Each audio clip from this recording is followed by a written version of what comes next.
Gracias por haber aceptado esta entrevista. ¿Cree que Estados Unidos y Rusia están ahora en guerra? Yo no diría eso.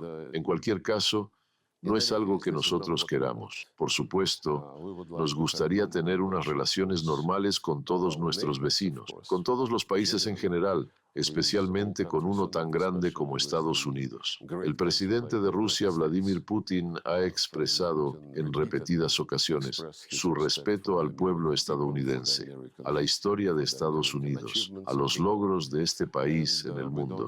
No vemos ninguna razón por la que Rusia y Estados Unidos no puedan colaborar por el bien del universo. Pero Estados Unidos está financiando el conflicto en el que está involucrada Rusia. Ahora ha permitido atacar al territorio de Rusia. ¿Acaso eso no es estar en guerra? Bueno, y vamos, oficialmente no estamos en conflicto. Algunos llaman a lo que está ocurriendo en Ucrania guerra híbrida. Yo también lo llamaría así. Es evidente que los ucranianos no podrían hacer lo que están haciendo con armas modernas de largo alcance sin la asistencia directa de los militares estadounidenses. Eso es peligroso. No nos cabe ninguna duda, y no queremos agravar la situación. Pero ya que el territorio de Rusia está siendo atacado con misiles ATACMS y otras armas de largo alcance, estamos enviando señales. Esperamos que la última de ellas, la de hace un par de semanas, sobre el nuevo sistema Oreshnik, Sí. se haya tomado en serio. También sabemos que en los últimos días, algunas figuras oficiales en el Pentágono y en otras organizaciones, incluida la OTAN, empezaron a decir que el bloque era una alianza de defensa, pero que a veces uno podía atacar primero, ya que la mejor defensa es el ataque. El representante del Comando Estratégico del Departamento de Defensa de Estados Unidos, el contraalmirante Thomas Buchanan, declaró que consideraba posible un intercambio de ataques nucleares limitados. Este tipo de amenazas suscitan preocupación. Es un grave error seguir la lógica que últimamente proclaman algunos diciendo: no se crean que Rusia tiene líneas rojas, aunque las marque. Siempre las está moviendo. Esto es lo que me gustaría contestar a su pregunta. No fuimos nosotros quienes empezaron la guerra. El presidente Putin ha insistido en numerosas ocasiones en que empezamos la operación militar especial para poner fin a la guerra que el régimen de Kiev libraba contra su propio pueblo en Donbass. En su última declaración, nuestro presidente dejó claro que estamos preparados para cualquier escenario. Preferimos la resolución pacífica mediante negociaciones en base al respeto mutuo de los intereses legítimos de la seguridad de Rusia, de los ciudadanos rusos que viven en Ucrania, de sus derechos fundamentales, sus derechos religiosos y su idioma, que fueron aniquilados mediante una serie de leyes aprobadas por el Parlamento ucraniano. Y todo eso empezó mucho antes de la operación militar especial. Desde el 2017 se llevaba aprobando una legislación que prohibía la educación en ruso, el trabajo de los medios rusos en Ucrania, y después el de los medios ucranianos en el idioma ruso. También se adoptaron medidas para cancelar todo tipo de eventos culturales en ruso. Los libros en ruso se tiran de las bibliotecas y se destruyen. El último paso fue la aprobación de una ley que prohíbe la Iglesia Canónica Ortodoxa Ucraniana. Es curioso que en Occidente digan que quieren que este conflicto se solucione en base a la Carta de la ONU y al respeto de la integridad de Ucrania, y que Rusia supuestamente se tiene que ir. El secretario general de la ONU, Antonio Guterres, también dice algo parecido. Hace poco, su portavoz repitió que el conflicto se tenía que resolver en base al derecho internacional, a la Carta de la ONU y a la resolución de la Asamblea General, respetando la integridad territorial de Ucrania. Es una postura incorrecta. Si quieren respetar la Carta de la ONU, la tienen que respetar en su plenitud.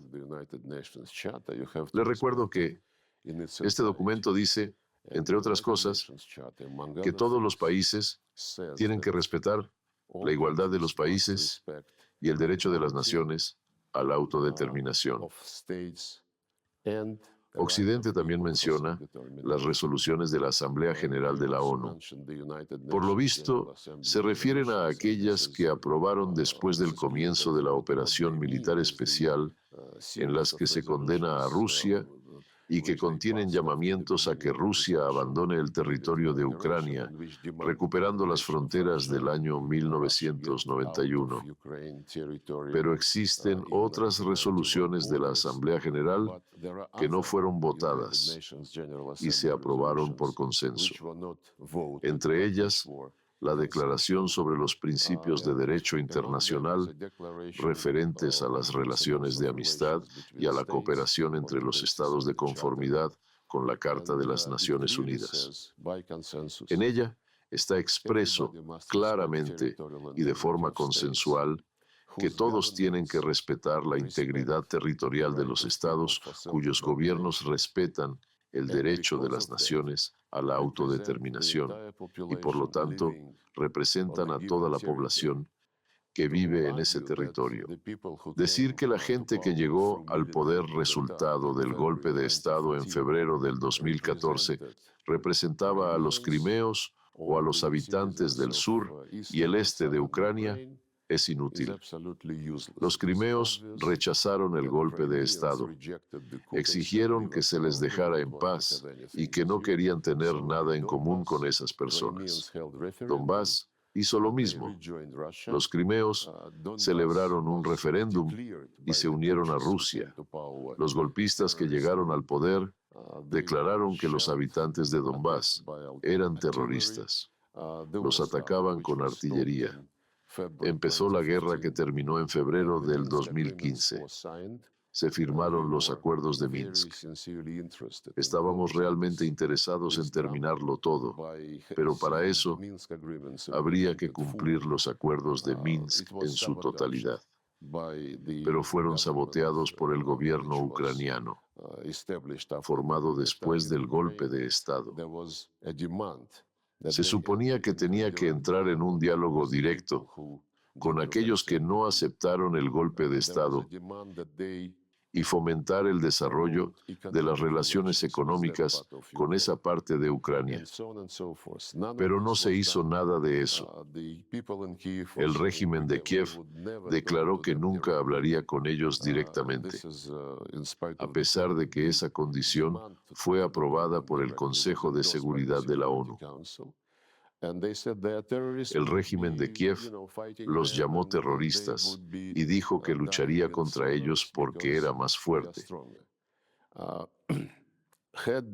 mientras que ellos acabarían muriendo en sótanos. De no haber sido por el golpe de Estado de febrero del 2014 y de haberse aplicado el acuerdo alcanzado el día anterior entre el entonces presidente y la oposición, Ucrania seguiría unida y Crimea formaría parte de ella. Esto es evidente. No cumplieron este acuerdo. En vez de ello, organizaron un golpe de Estado. El acuerdo de febrero del 2014 preveía, entre otras cosas, la creación de un gobierno de unidad nacional y la celebración de elecciones anticipadas que el entonces presidente Yanukovych habría perdido. Todo el mundo lo sabía, pero estaban impacientes y ocuparon edificios gubernamentales a la mañana siguiente. Salieron al Maidán y anunciaron que habían establecido un gobierno de vencedores.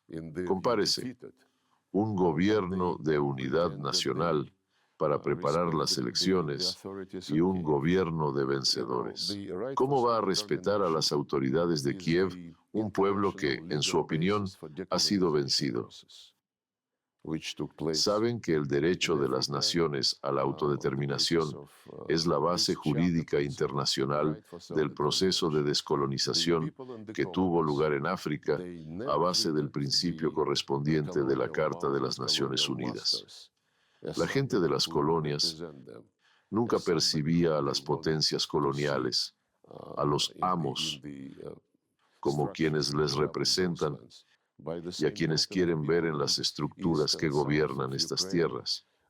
Del mismo modo, los habitantes del este y del sur de Ucrania, de Donbass y de Novorossiya, no consideran al régimen de Zelensky como alguien que represente sus intereses.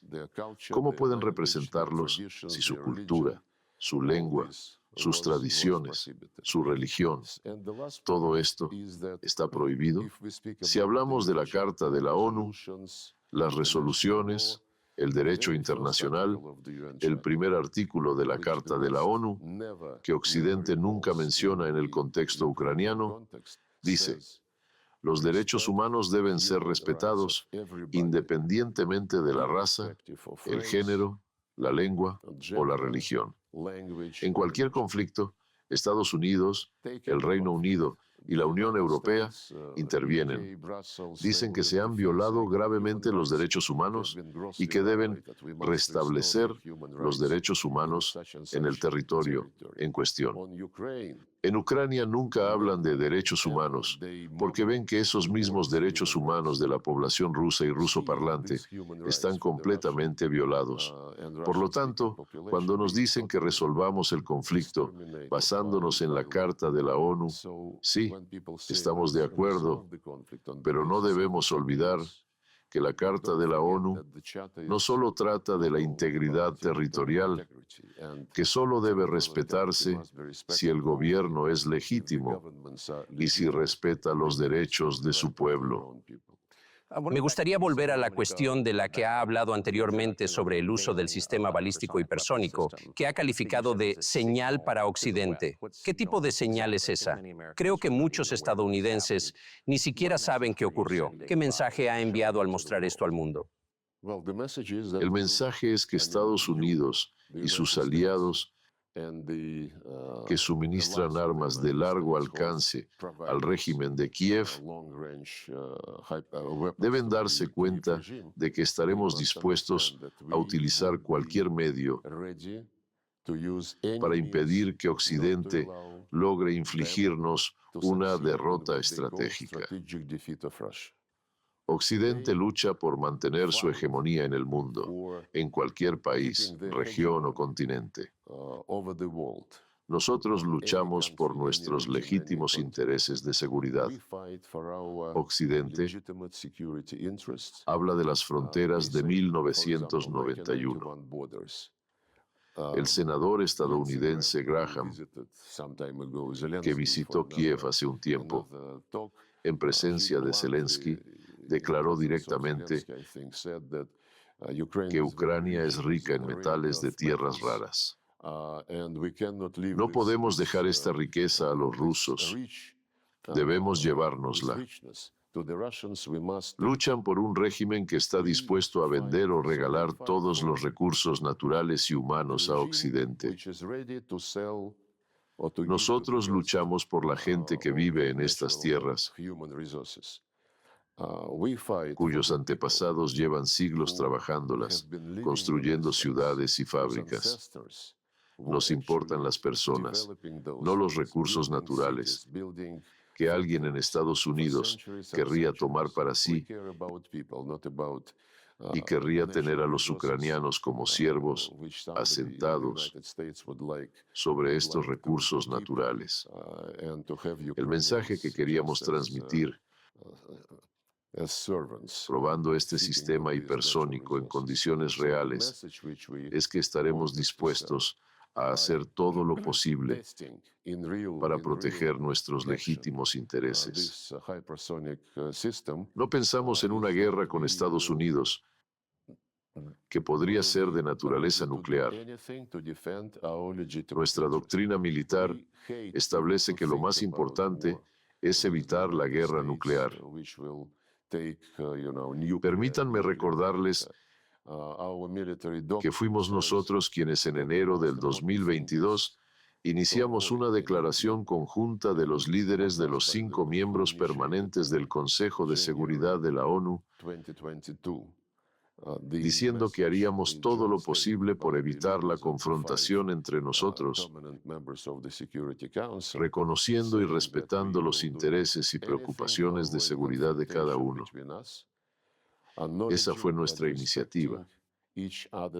Pero los intereses de la seguridad de Rusia fueron completamente ignorados cuando rechazaron, más o menos al mismo tiempo, la propuesta de nuestro país de concluir un tratado sobre garantías de seguridad. Rechazaron nuestra propuesta de concluir un tratado sobre garantías de seguridad, tanto para Rusia como para Ucrania, para su coexistencia, que Ucrania nunca sería miembro de la OTAN ni de ningún otro bloque militar. Los proyectos de estos documentos se presentaron a Occidente, la OTAN y Estados Unidos en diciembre del 2021, y los discutimos varias veces. Incluso me reuní con el secretario de Estado de Estados Unidos, Blinken, en enero del 2022. Estas propuestas fueron rechazadas. Por supuesto, nos gustaría evitar malentendidos, pero como algunas personalidades en Londres, en Bruselas, no parecen estar muy acertadas en su valoración de la situación, estamos dispuestos a enviar mensajes adicionales si no sacan las conclusiones necesarias. El hecho de que incluso estemos teniendo una conversación sobre un posible intercambio nuclear es alucinante. Nunca pensé que llegaríamos a esto. Ante esto surge la pregunta, ¿con qué intensidad se está manteniendo el diálogo a través de canales cerrados entre Rusia y Estados Unidos? ¿Se ha discutido algo en los últimos 2 años y medio? ¿Hay negociaciones en curso al respecto? Hay varios canales, pero se dedican principalmente a intercambios de personas que cumplen condena en Rusia y Estados Unidos. Ha habido varios intercambios de este tipo. También hay canales que no se hacen públicos, pero básicamente los estadounidenses transmiten a través de ellos lo mismo que dicen públicamente. Tenemos que parar. Tenemos que aceptar las necesidades de Ucrania y su posición. Apoyan esta fórmula de paz de Zelensky, absolutamente carente de sentido, que recientemente se ha complementado con un plan de victoria. Los occidentales han celebrado varias series de reuniones, una conferencia en Copenhague, una cumbre en Bürgenstock. Se jactan de que en la primera mitad del año próximo convocarán otra conferencia y esta vez invitarán amablemente a Rusia a participar en ella. Y dicen, entonces se dará un ultimátum a Rusia. Todo esto se repite con toda seriedad a través de diversos canales confidenciales. Ahora oímos algo distinto. incluso en las declaraciones del propio Zelensky que dicen, podemos detenernos en la línea de contacto. Dicen que Ucrania será aceptada en la OTAN, pero que en esta fase las garantías de la alianza se aplicarán solo al territorio controlado por el gobierno y que el resto será objeto de negociaciones. Pero el resultado final de estas negociaciones debería ser, de hecho, una retirada completa de Rusia del territorio ucraniano, dejando al pueblo ruso a merced del régimen nazi, que ha destruido todos los derechos de los ciudadanos rusos y rusoparlantes. Me gustaría volver a la cuestión de un intercambio nuclear. Según tengo entendido, no existe ningún mecanismo por el que los dirigentes de Rusia y Estados Unidos puedan comunicarse para evitar malentendidos que podrían provocar la muerte de cientos de millones de personas. Tenemos un canal que se activa automáticamente cuando se lanza un misil balístico. En cuanto al misil balístico hipersónico de medio alcance Oreshnik,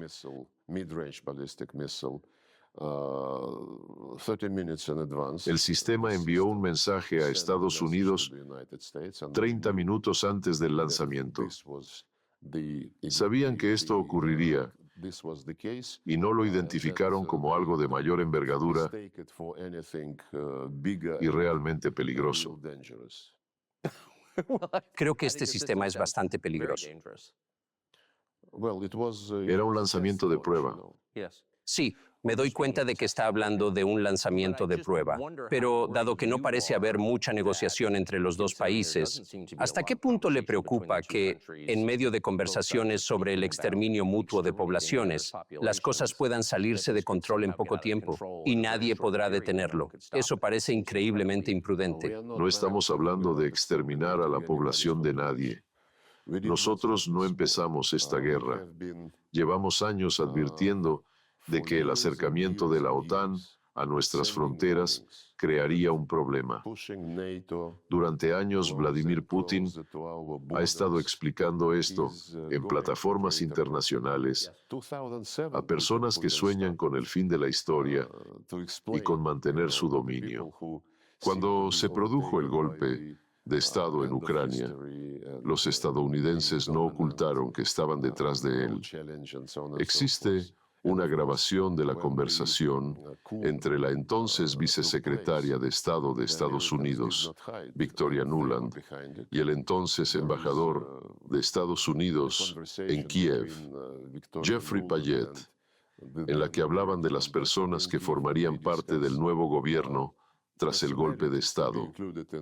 Se mencionó la cifra de $5,000 millones gastados en Ucrania después de la independencia, como una garantía de que todo será como los estadounidenses quieren que sea.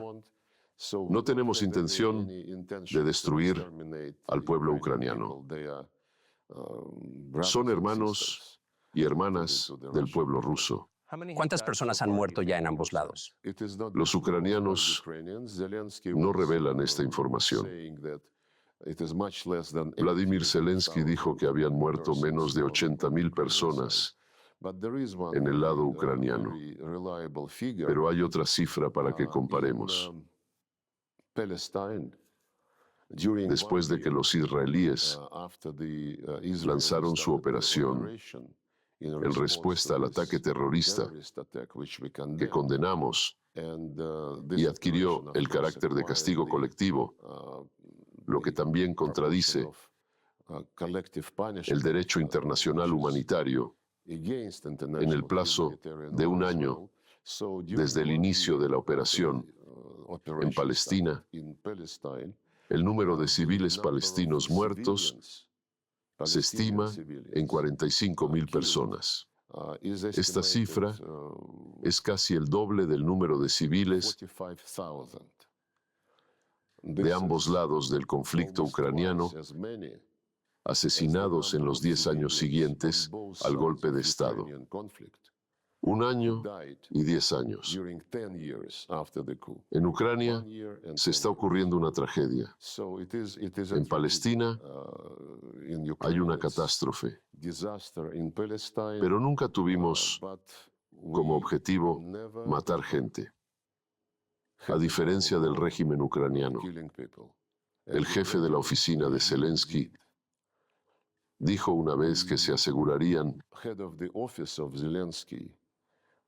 de que ciudades como Kharkov, Nikolayev, olvidaran lo que es el ruso. Otro representante de la oficina dijo que los ucranianos deberían destruir a los rusos por ley o, si fuera necesario, físicamente.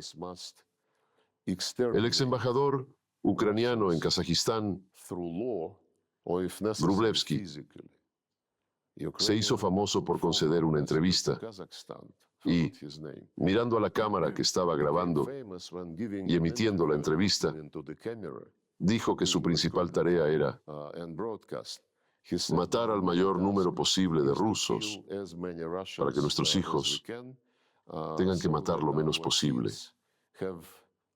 Tales declaraciones forman parte del vocabulario de todo el régimen. ¿Cuántos ciudadanos rusos han muerto desde febrero del 2022? No me compete hacer pública esta información. Durante operaciones militares rigen normas especiales y el Ministerio de Defensa de la Federación de Rusia las cumple. Es curioso que cuando Zelensky participó en conciertos en Gorlovka y Donetsk el 5 de abril del 2014, tras el inicio de la operación militar de Ucrania en Donbass, defendió con empeño la lengua rusa.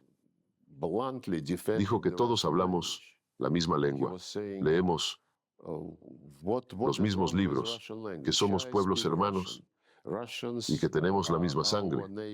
Decía que si las personas del este y de Crimea querían hablar ruso, debían dejarles y permitirles tener la opción de hablar en su lengua materna.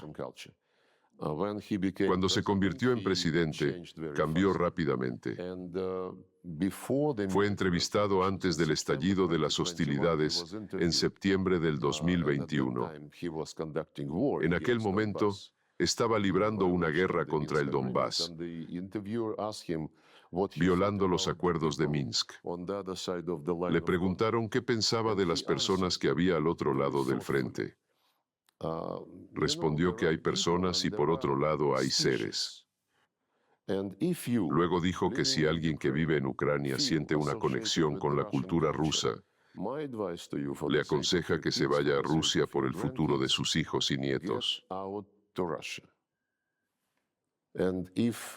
Si después de todo esto, este hombre quiere hacer que las personas de cultura rusa vuelvan a formar parte de Ucrania y luego declara algo así, considero que no está en sus cabales. ¿Bajo qué condiciones Rusia detendrá las operaciones militares?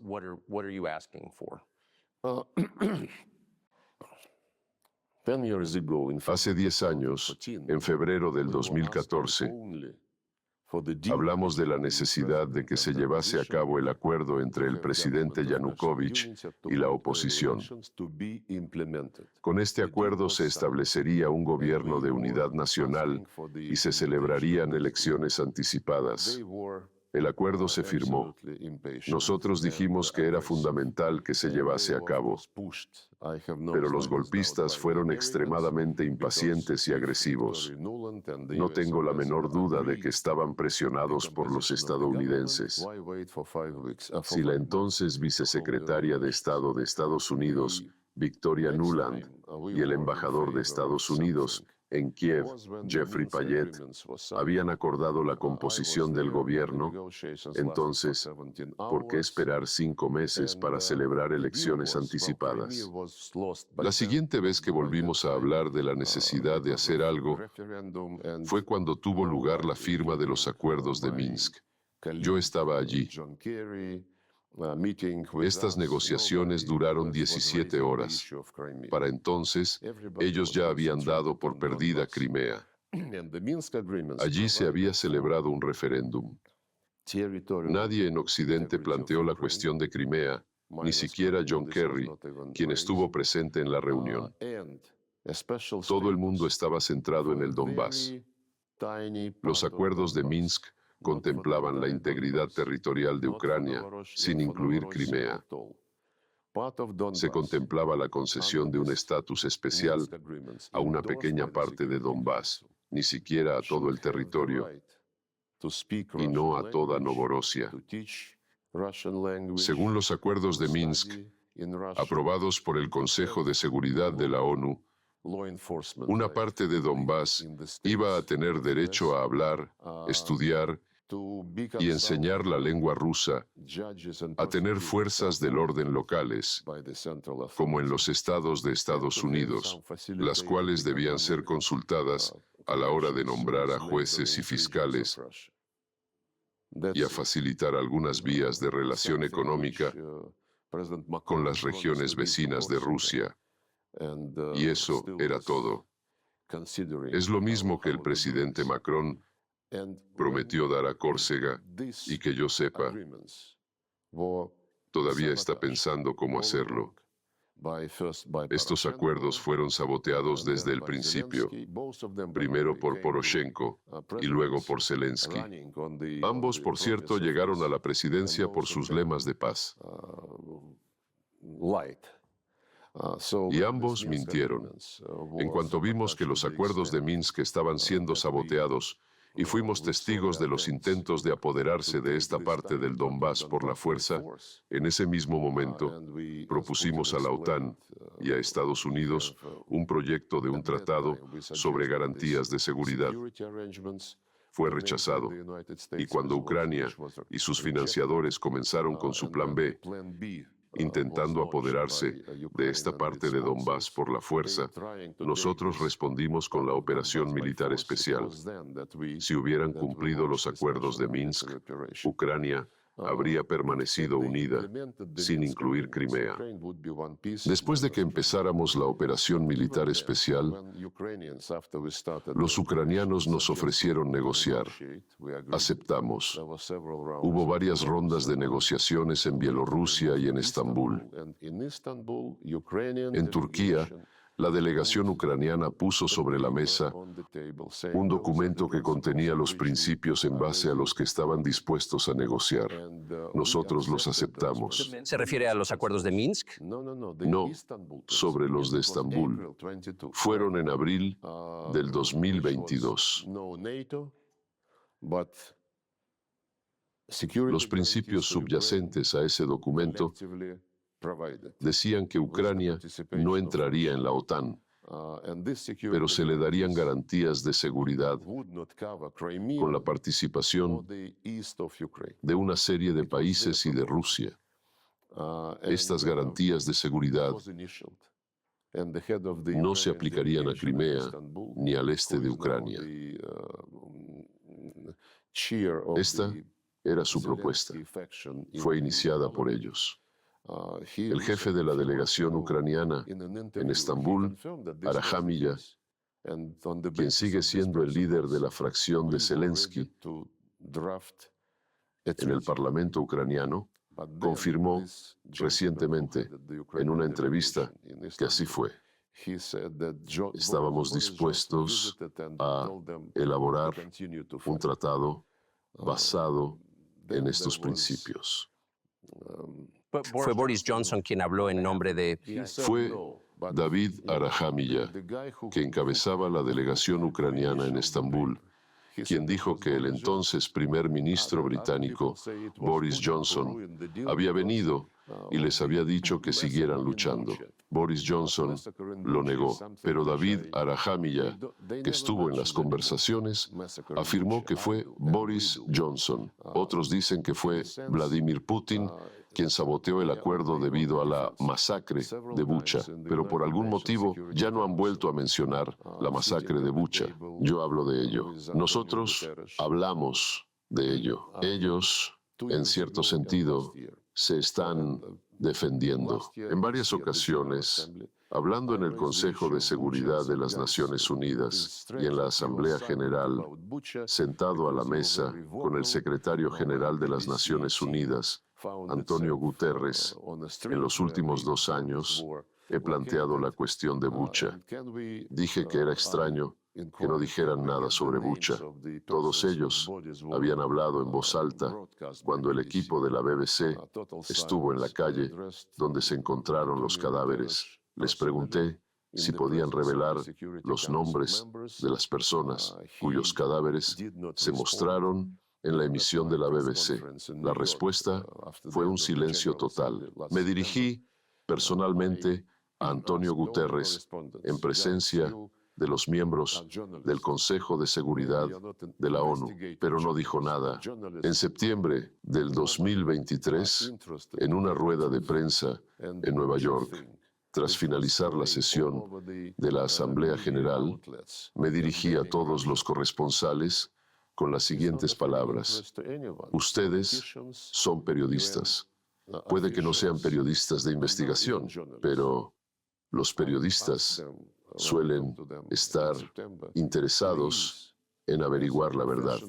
Las noticias sobre Bucha, que estaban presentes en todos los medios de comunicación que condenaban a Rusia, no interesan a nadie, ni a los políticos, ni a los funcionarios de la ONU, ni ahora tampoco a los periodistas.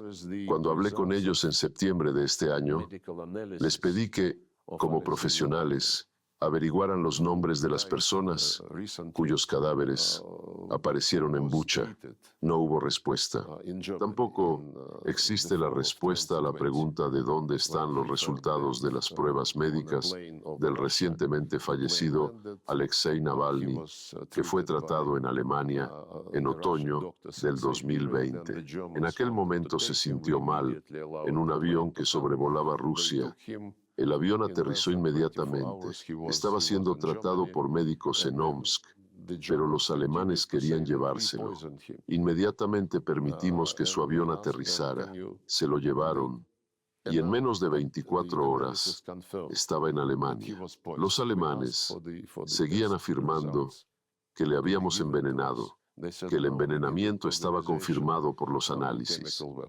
Les pedimos que nos dieran los resultados de los análisis. Nos dijeron que se los darían a la Organización para la Prohibición de las Armas Químicas.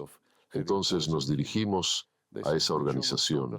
Siendo miembros de ella, pedimos que se nos mostraran los resultados, porque se trata de nuestro ciudadano y se nos acusa de haberlo envenenado. Nos dijeron que Alemania les había pedido que no se nos entregaran. No se encontró nada en la clínica civil y la acusación de envenenamiento se hizo después de que hubiera sido tratado en el hospital militar de Bundeswehr. Parece que es un secreto irrevelable. Entonces, ¿cómo murió Alexei Navalny? Murió mientras cumplía condena en Rusia. Al parecer, no se encontraba bien de vez en cuando. Esa fue otra razón por la que seguimos pidiendo a los alemanes que nos mostraran los resultados de sus análisis que habían hecho. No encontramos lo que ellos encontraron. No sé lo que le hicieron. ¿Lo que le hicieron los alemanes? Sí, porque no explican nada a nadie, ni siquiera a nosotros. Quizás se lo expliquen a los estadounidenses. Tal vez merezcan su confianza, pero nunca nos dijeron cómo lo trataron, qué encontraron y qué métodos utilizaron. ¿De qué cree que murió? No soy médico. Para poder hacer suposiciones, para que los médicos puedan decir algo, necesitamos información. Si una persona fue llevada a Alemania para recibir tratamiento después de haber sido envenenada, los resultados de sus análisis no pueden guardarse en secreto. Todavía no sabemos nada sobre el destino de Sergei Skripal y su hija Yulia.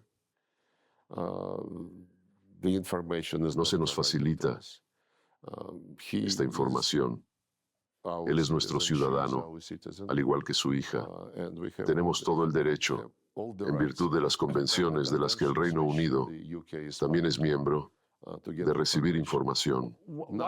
¿Por qué cree que el ex primer ministro del Reino Unido, Boris Johnson, detuvo el proceso de paz en Estambul? ¿En nombre de quién lo hizo? Me reuní con él un par de veces. No me sorprendería que le guiara un deseo impulsivo o alguna estrategia a largo plazo. No es muy predecible.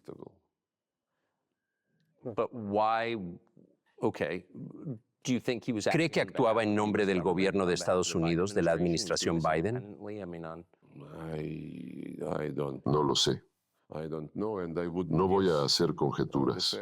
Pero lo que está claro es que los estadounidenses y los británicos mandan en esta situación. Está claro que en algunas capitales hay síntomas de cansancio. Se habla de que a los estadounidenses les gustaría dejar este asunto en manos de los europeos y concentrarse en cosas más importantes. No voy a hacer suposiciones. Juzgaremos por las acciones concretas. Es evidente que a la administración Biden le gustaría dejar ese legado a la administración Trump. Es parecido a lo que el presidente Obama le hizo a Donald Trump. Esto ocurrió durante la primera presidencia de Donald Trump, a finales de diciembre del 2016.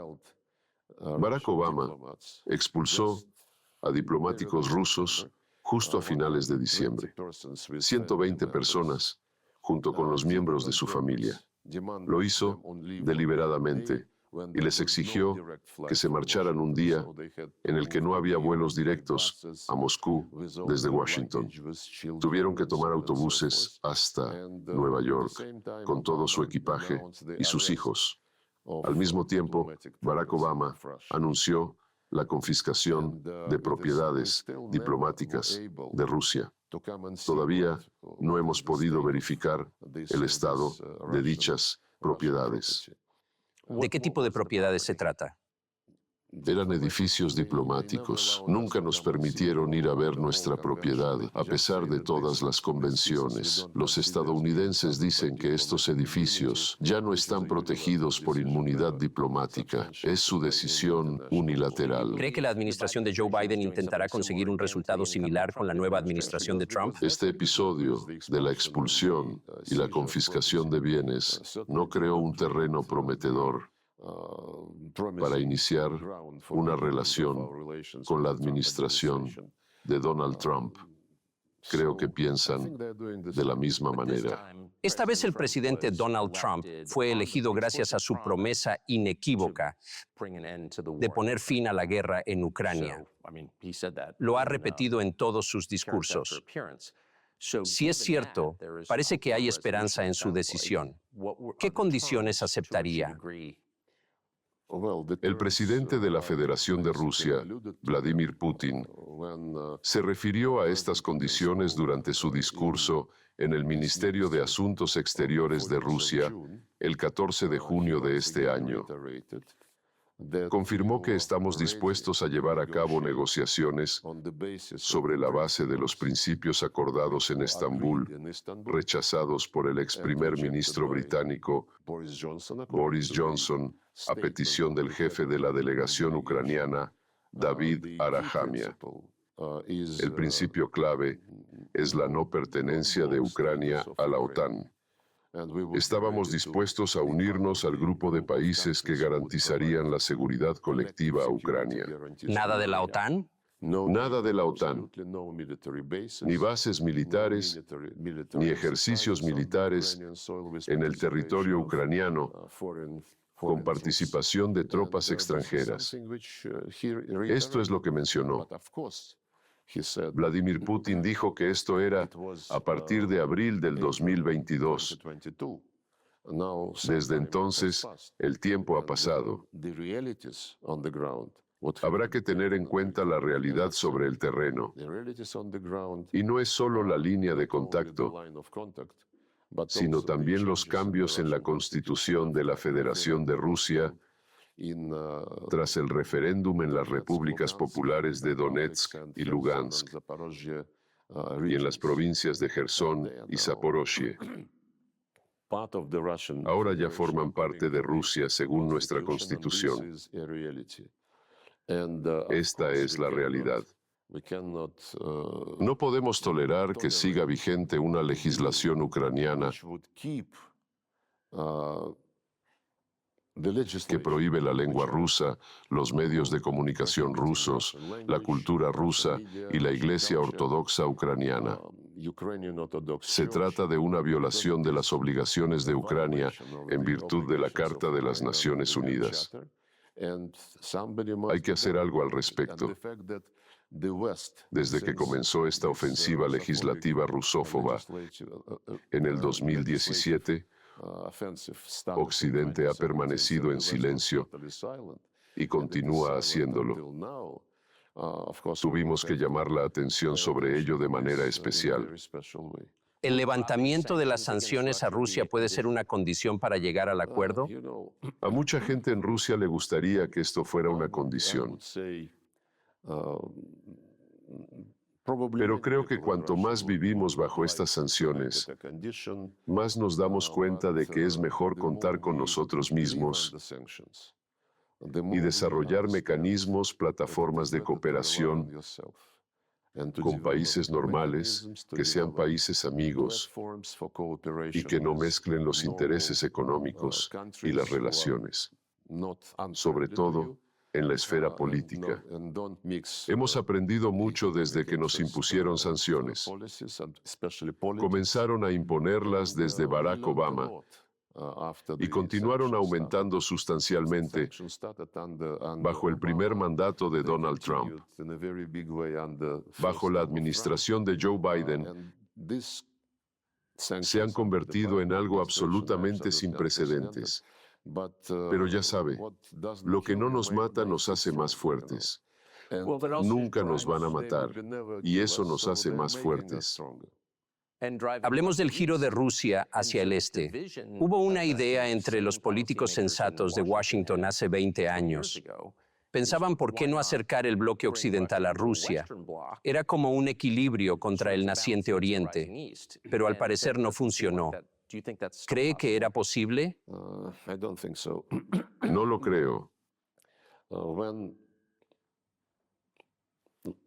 Recientemente, el presidente Vladimir Putin habló en una reunión del Foro Internacional de Discusiones Valdai y dijo que nunca volveríamos a la situación de principios del 2022. Fue entonces cuando se dio cuenta por sí mismo. El presidente habló públicamente de ello, de que todos los intentos de estar en pie de igualdad con Occidente habían fracasado. Esto comenzó tras el colapso de la URSS. Al principio hubo euforia. Formamos parte del mundo liberal y democrático. El fin de la historia.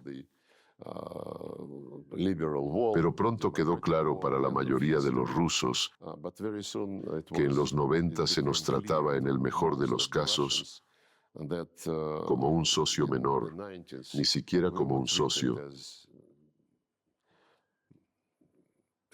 sino como un lugar donde Occidente podía arreglar las cosas como lo quería hacer. Acuerdos con oligarcas, compra de recursos y activos. En aquel momento, tal vez, los estadounidenses decidieron que Rusia estaba en su bolsillo. Boris Yeltsin y Bill Clinton se reían, bromeaban,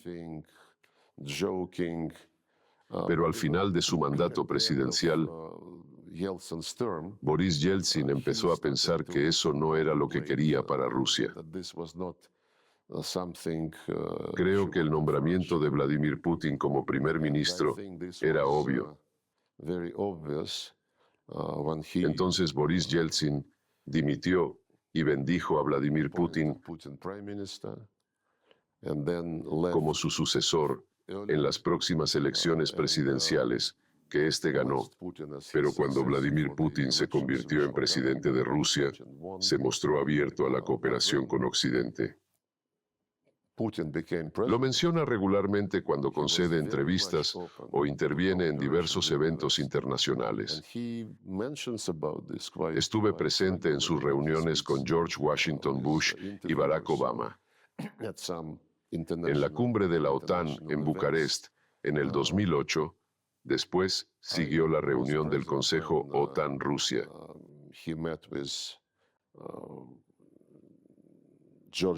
Se anunció que Georgia y Ucrania se unirían a la alianza. Los occidentales intentaron vendérnoslo. Preguntamos por qué. Durante el almuerzo, el presidente ruso Vladimir Putin preguntó cuál era el motivo de esta decisión. Nos dijeron que estas declaraciones no nos comprometían a nada y que para iniciar el proceso de ingreso en la OTAN era necesaria una invitación oficial. Se trataba de un eslogan. Ucrania y Georgia estarán en la OTAN.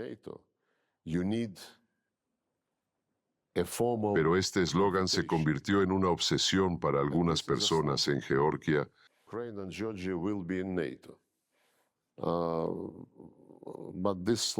Cuando Mikhail Saakashvili perdió la razón e inició una guerra contra su propio pueblo con tropas rusas de mantenimiento de la paz sobre el terreno bajo la protección de la misión de la OSCE. El hecho de que él la inició primero lo confirmó la investigación de la Unión Europea, que concluyó que él dio la orden de lanzar el ataque. A los ucranianos les llevó más tiempo. Ellos mismos cultivaron estos sentimientos pro-occidentales. En general, tanto lo pro-occidental como lo pro-oriental no es malo. Lo que es malo es decirle a la gente: o estás conmigo o eres mi enemigo. ¿Sabe lo que pasó antes del golpe de Estado en Ucrania? En el 2013, el presidente ucraniano Víktor Yanukovych estaba negociando un acuerdo de asociación con la Unión Europea que habría anulado los aranceles de la mayoría de productos ucranianos para la Unión Europea y viceversa. Luego, cuando se reunió con los colegas rusos, le dijimos que Ucrania formaba parte de la zona de libre comercio de la CEI y que allí no había aranceles. Rusia lleva 17 años negociando un acuerdo con la OMC, principalmente porque nosotros negociamos las condiciones. Conseguimos cierta protección para muchos de nuestros sectores, incluida la agricultura. Explicamos a los ucranianos que, si querían comerciar sin aranceles con la Unión Europea, Rusia tendría que poner aduanas en la frontera con Ucrania.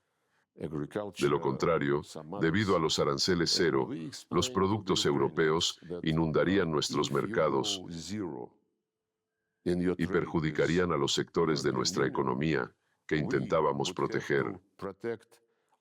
Hicimos una oferta a la Unión Europea. Ucrania es nuestro vecino común.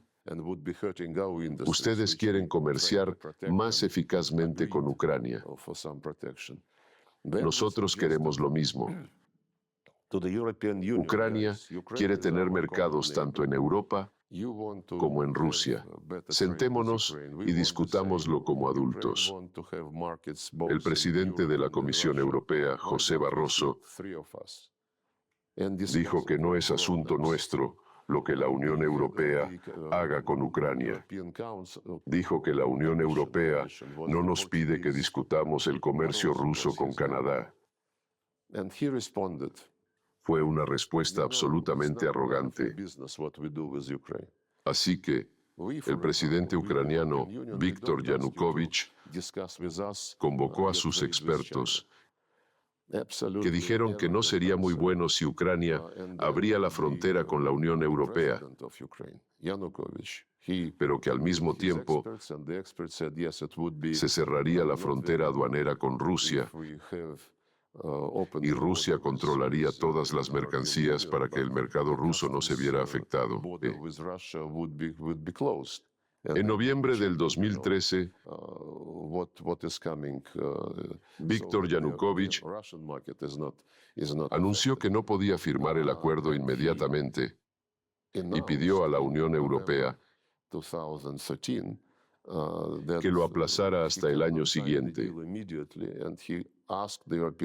Esto desencadenó el Maidán, que se organizó de inmediato y culminó en un golpe de Estado. Para ellos, no existía otra opción. El primer golpe de Estado tuvo lugar en Ucrania en el año 2004,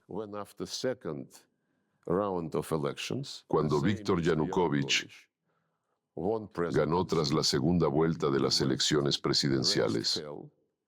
Occidente montó un escándalo y presionó a la Corte Constitucional de Ucrania para que dictaminara que debía haber una tercera vuelta. Según la Constitución de Ucrania, solo son posibles dos vueltas. Y la Corte Constitucional de Ucrania, presionada por Occidente, violó por primera vez la Constitución del país. Fue elegido un candidato pro-occidental.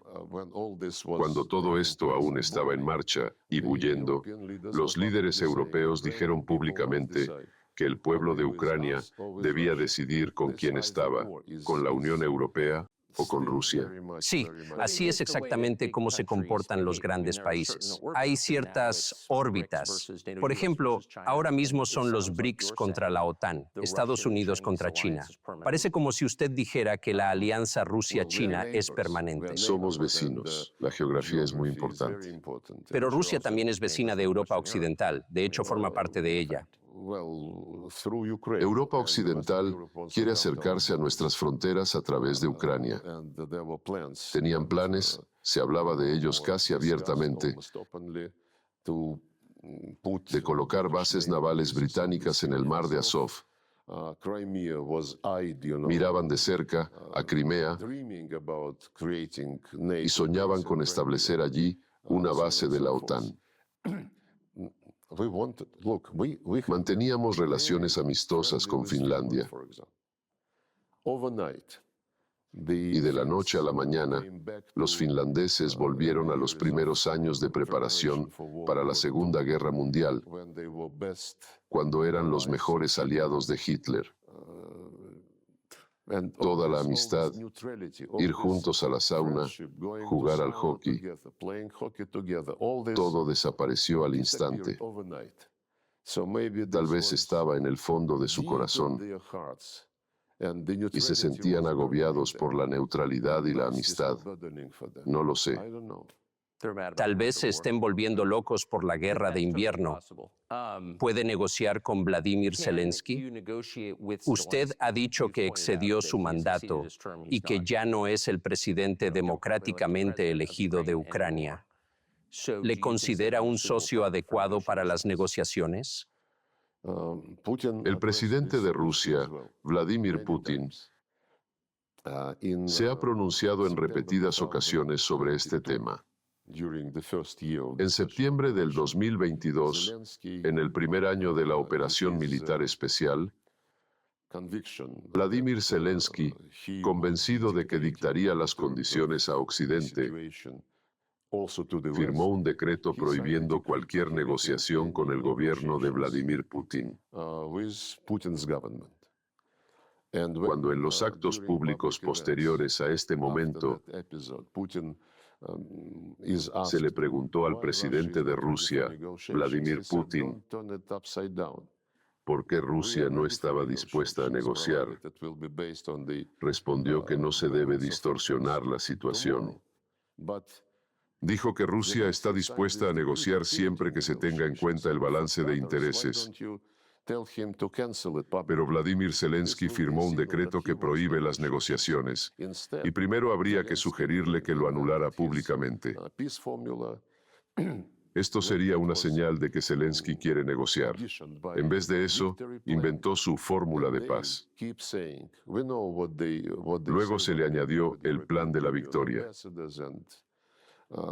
Sabemos qué dicen cuando se reúnen con los embajadores de la Unión Europea en otros formatos. Repiten una y otra vez: no habrá trato si este no se hace según nuestras condiciones. Ahora tienen planeado celebrar una segunda cumbre basada en esta fórmula de paz. Y no tienen reparos en decir que invitarán a Rusia para presumir de que ya han llegado a un acuerdo con Occidente.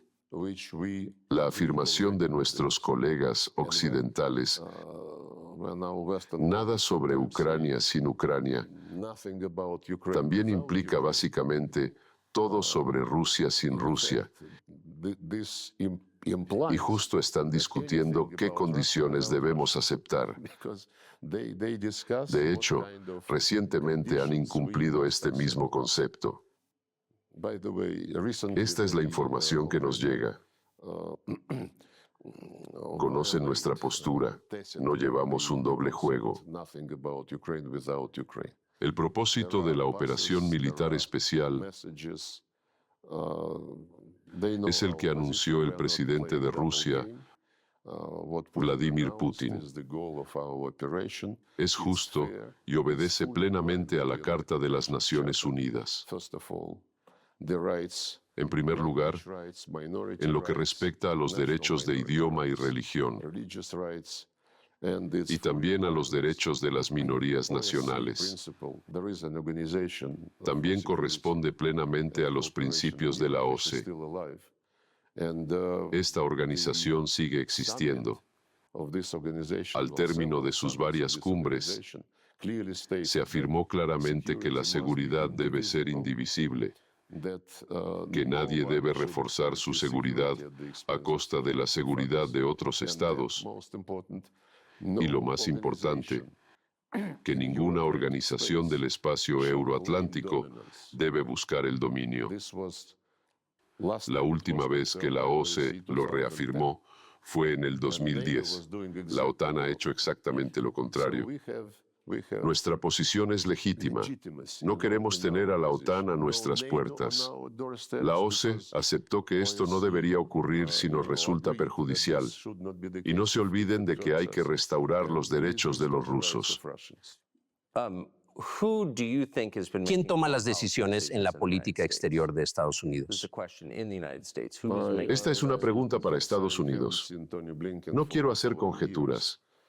Hace mucho que no veo al secretario de Estado estadounidense, Antony Blinken.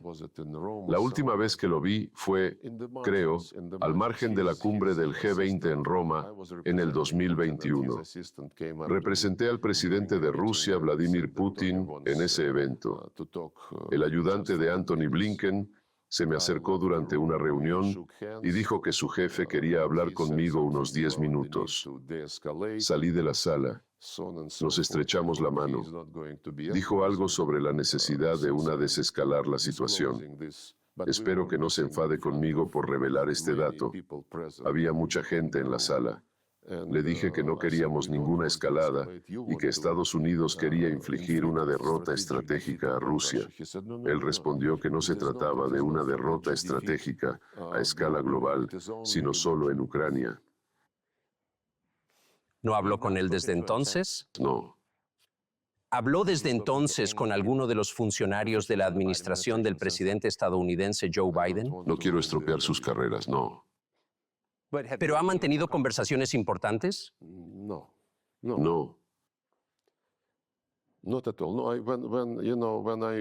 Cuando encuentro en eventos internacionales a algún estadounidense que conozco,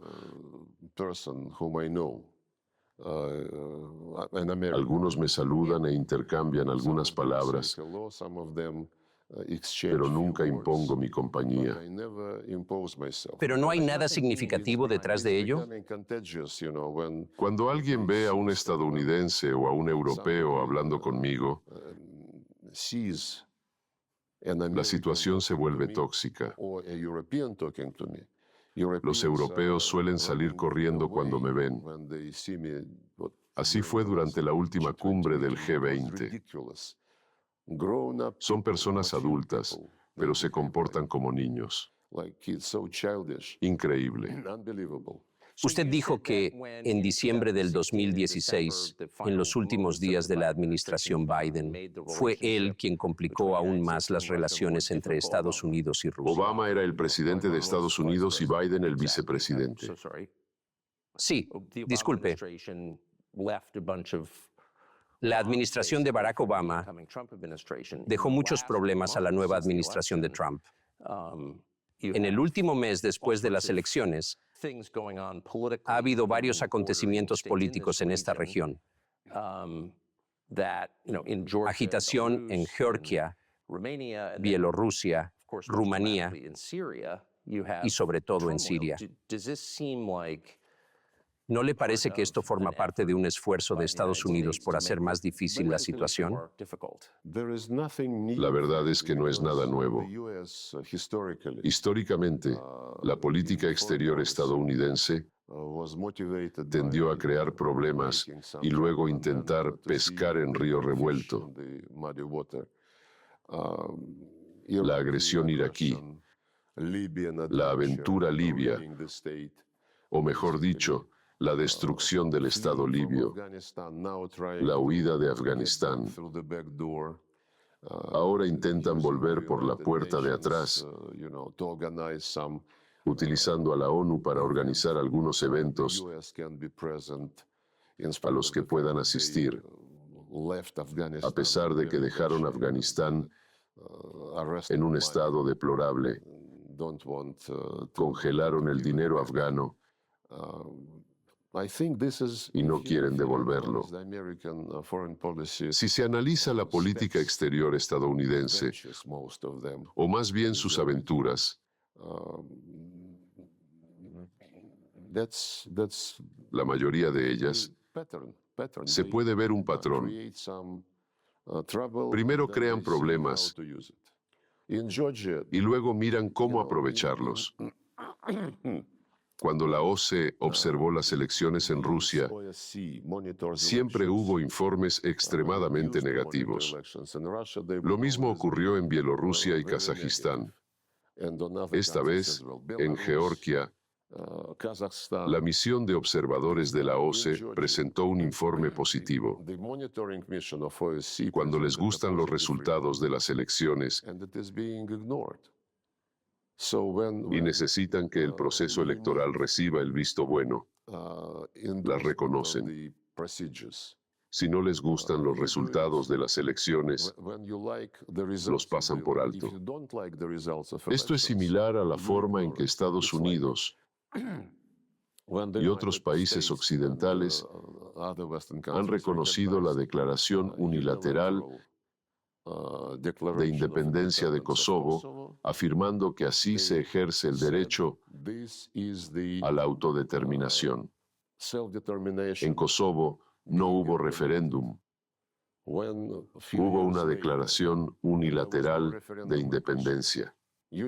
Por cierto, después de eso, los serbios apelaron a la Corte Internacional de Justicia de la ONU.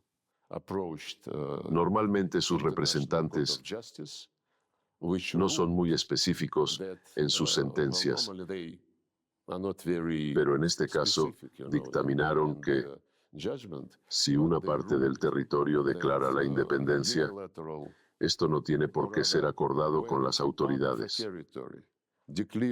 Unos años más tarde, los residentes de Crimea celebraron su referéndum. Se invitó a un gran número de observadores internacionales.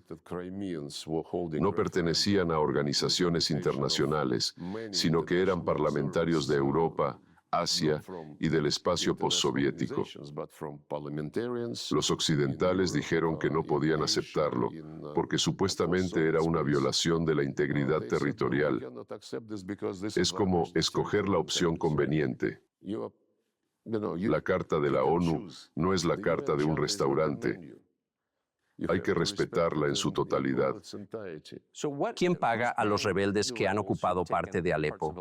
¿Está bajo amenaza el gobierno de Bashar al-Assad? En su opinión, ¿qué está ocurriendo exactamente en Siria? Cuando estalló la crisis en Siria, teníamos un acuerdo. Organizamos el formato de Astana con la participación de Rusia, Turquía e Irán. Nos reunimos regularmente. Estamos planeando una nueva reunión antes de finales de este año o en el año que viene para debatir la situación en el terreno. Las reglas del juego consisten en ayudar a los sirios a llegar a un acuerdo y evitar que las amenazas separatistas se intensifiquen. Es lo que están haciendo los estadounidenses en el este de Siria cuando alimentan a algunos separatistas kurdos usando los beneficios de la venta de petróleo y cereales, recursos que estos utilizan. El formato de Astana es una asociación muy útil. Estamos muy preocupados después de todo lo ocurrido en Alepo y sus alrededores. Hablé con el ministro turco de Asuntos Exteriores, Hakan Fidan, así como con el homólogo iraní, Abbas Araghchi. Acordamos intentar reunirnos esta semana. Espero que podamos reunirnos en Doha, al margen de la conferencia internacional. Nos gustaría debatir la necesidad de volver a la aplicación estricta de los acuerdos sobre Idlib, porque la zona de desescalada de Idlib fue el lugar desde el que los terroristas salieron para invadir Alepo. Los acuerdos hechos en el 2019 y el 2020 permitieron a nuestros amigos turcos controlar la situación en la zona de desescalada de Idlib y separar a Hayat Tahrir al-Sham, antes frente al Nusra, de la oposición, que no es terrorista y coopera con Turquía. Al parecer, esto aún no ha sucedido. Además, empezó a funcionar la autopista M5 de Damasco a Alepo, que ahora también ha sido completamente tomada por los terroristas. A nosotros, como ministros de Asuntos Exteriores, nos gustaría discutir esta situación. Espero que sea posible hacerlo el próximo viernes. Los militares y los agentes del Servicio de Seguridad de los tres países están en contacto. ¿Quién apoya a estos grupos terroristas islamistas que usted acaba de mencionar? Disponemos de cierta información al respecto. Nos gustaría discutir con todos nuestros socios en este proceso cómo cortar sus canales de financiación y armamento. En la información de dominio público se mencionan, entre otros, estadounidenses, británicos y algunos otros. Algunos dicen que Israel está interesado en exacerbar la situación para que la Franja de Gaza no esté bajo tanta atención. Se trata de un juego complejo. Implica a muchos actores. Espero que las reuniones previstas para esta semana contribuyan a estabilizar la situación. ¿Qué opina del presidente electo de Estados Unidos, Donald Trump? Nos vimos varias veces cuando él se reunió con el presidente ruso Vladimir Putin. También me recibió 2 veces en el despacho Oval cuando fui para mantener conversaciones bilaterales. Creo que es un hombre fuerte que quiere conseguir resultados y al que no le gusta aplazar las cosas. Esta es mi impresión. Es bastante amistoso conversando. Sin embargo, esto no significa que Donald Trump sea prorruso. Algunos intentan presentarlo como tal. El número de sanciones antirrusas impuestas bajo la administración Trump fue muy alto. Respetamos todas las decisiones que toma la gente al votar. Respetamos la elección del pueblo estadounidense. Como dijo el presidente Putin, estamos abiertos, siempre lo hemos estado, a contactos con la actual administración. Lo veremos todo cuando Donald Trump tome posesión de su cargo. Como dijo Vladimir Putin, la pelota está de su lado. Nunca hemos interrumpido nuestros contactos y lazos en el ámbito de la economía, el comercio, la seguridad, etc. ¿Hasta qué punto le preocupa sinceramente la escalada del conflicto entre Rusia y Estados Unidos? Empezamos por esta pregunta. Me parece que esta es la pregunta principal. Los europeos están cuchicheando entre ellos, diciendo que no le corresponde a Zelensky dictar los términos de las negociaciones. Eso es tarea de Estados Unidos y Rusia. No creo que debamos presentar nuestros contactos de forma que supuestamente solo nosotros dos decidamos por todos. De ninguna manera. No es nuestro estilo. Preferimos actuar del mismo modo que en los BRICS y la Organización de Cooperación de Shanghái. El principio de la igualdad soberana de los estados, consagrado en la Carta de la ONU, está realmente incorporado allí. Estados Unidos no acostumbra a respetar este principio. Los estadounidenses dicen que no pueden dejar que Rusia gane en Ucrania porque socavaría el orden mundial basado en reglas, que es el dominio estadounidense. La Alianza del Atlántico Norte, al menos bajo la administración de Joe Biden, tenía pretensiones de abarcar todo el continente euroasiático. Estas estrategias que involucran el Indo-Pacífico, el Mar de la China Meridional y el Mar de la China Oriental ya están en la agenda de la OTAN. El bloque transfiere infraestructura a esta región. Se creó AUKUS. Se está formando el cuarteto del Indo-Pacífico, Japón, Australia, Nueva Zelanda y Corea del Sur. Estados Unidos, Corea del Sur y Japón están construyendo una alianza militar con distintos componentes nucleares. En el 2023, tras la cumbre, el entonces secretario general de la OTAN, Jens Stoltenberg, afirmó que la seguridad atlántica es inseparable de la del Indo-Pacífico. Cuando le preguntaron si esto significaba que la alianza iba más allá de la defensa territorial, dijo que no, pero añadió que Occidente debería estar allá para defender su territorio.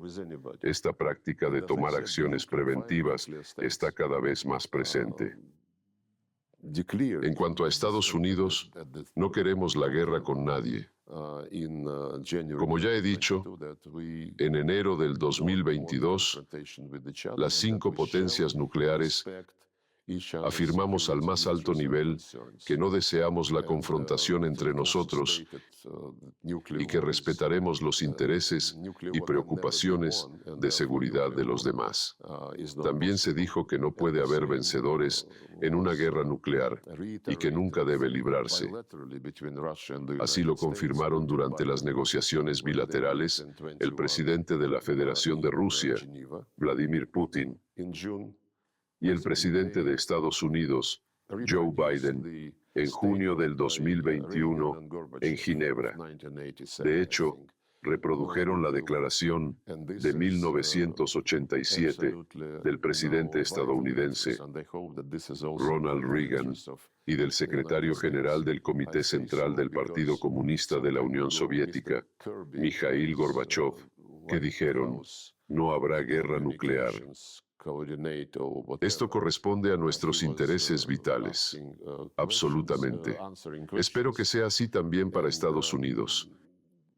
Lo digo porque hace poco, el coordinador de comunicaciones estratégicas del Consejo de Seguridad Nacional de Estados Unidos, John Kirby, respondiendo a preguntas sobre la escalada y la posibilidad de usar armas nucleares, comentó que los estadounidenses no quieren una escalada y que, si hay algún tipo de amenaza nuclear, sus aliados europeos sufrirán.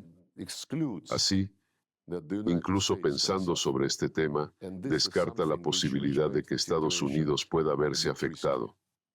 Esto hace que la situación sea un poco más arriesgada. A lo mejor, si esto prevalece, se tomarán algunas medidas imprudentes. Eso es malo. Quiere decir que los políticos estadounidenses piensan que podría haber un intercambio nuclear que no afectase directamente a Estados Unidos, pero ¿usted cree que no es cierto? Sí. Eso es exactamente lo que he dicho. Los especialistas en políticas de disuasión nuclear saben muy bien que se trata de un juego muy peligroso. Y hablar de un intercambio limitado de ataques nucleares es una invitación al desastre que no queremos. Muchas gracias. Gracias.